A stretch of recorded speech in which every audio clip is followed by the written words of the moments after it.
we're going to talk about the bench press, and there's no one better in the world to be talking about this test and getting athletes stronger than Rich Sadiv here in Fair Lawn, New Jersey, and getting athletes prepared for the combine, specifically for the bench press. When you're limited on time, every strategy can help. And Rich, I know you have a handful of strategies from the setup to the path. Talk us through what we're going to go through today. Yeah, first we're just going to talk about how to set up for an effective bench press for the 225 test. Now, people got to remember, this isn't really the most prettiest of tests. This is about getting as many reps as possible with 225. So it's not a competition bench where you're pausing or really looking at perfect form. This is about moving the bar as fast as possible. So again, a lot of times you'll see people on the internet like ripping guys who are like really bouncing it off their chest. Right. That's the test. And speed is the, again, secret strategy, why you got this education, why you're watching these. Rich is going to go over how to manage that speed without getting injured. You want to take as wide grip as possible. The wider the grip, shorter range of motion, which is big when you're trying to do 15, 20, 25 reps. Also, the wider the grip, the more larger muscles that are incorporated. George is already going to be pinky on ring. That's his comfortable grip. We've worked it out to there. He squeezes the bar as hard as possible. He's here. Next spot, he picks a spot where his feet are comfortable, and he's able to push down hard with his feet. I always view the bottom part of the body, the legs in this case, as another gear for the bench press. So again, yeah, it's an upper body movement, but you can get some strength from the lower part by pushing down on your feet. So make sure your feet are in a comfortable place. You never want the feet to move, as long as they're comfortable and as long as you can push down really, really hard.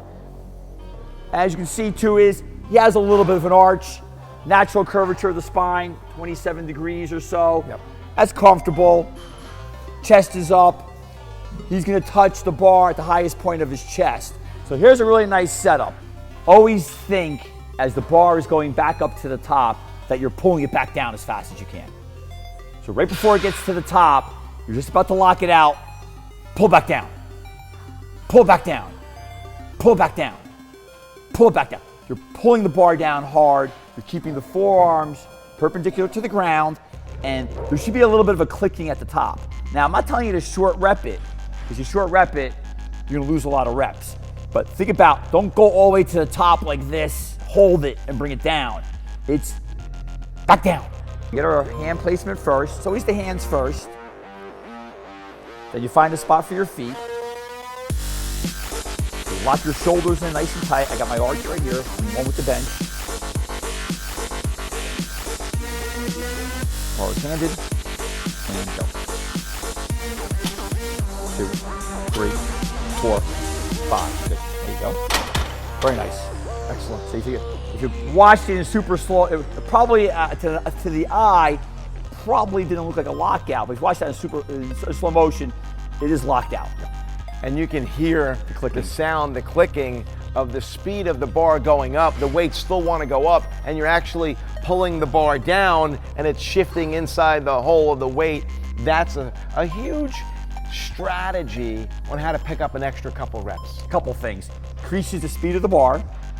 You only have so much time to bench. I don't mean that from they have a stopwatch on you, but your body, you're only gonna be able to lift so much. So you want the bar to move as fast as possible, as long as possible. You don't want to be under too much time under tension with 225. So Rich has shared that you will fatigue quickly, so you want to maximize reps in the shortest amount of time.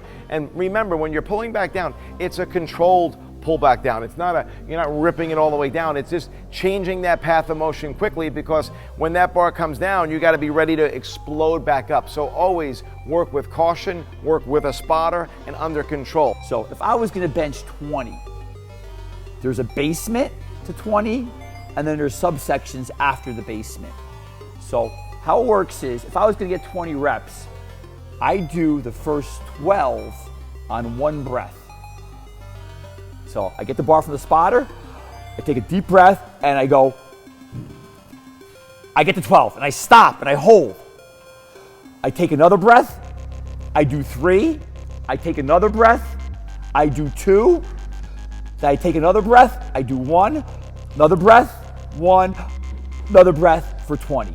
There's no time limit. The time is over when the spotter's got to grab the bar.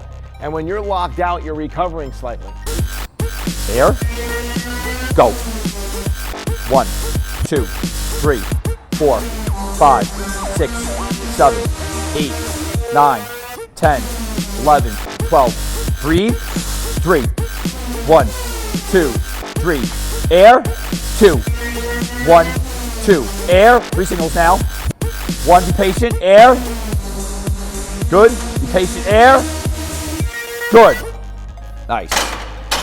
That is a great demonstration of understanding the path and strategy on how to maximize reps. Guys, if you train and you apply this into your bench pressing, into your training, these techniques, you're gonna formulate your own path. You're gonna identify, and typically on a 20 rep number, typically the point is 12.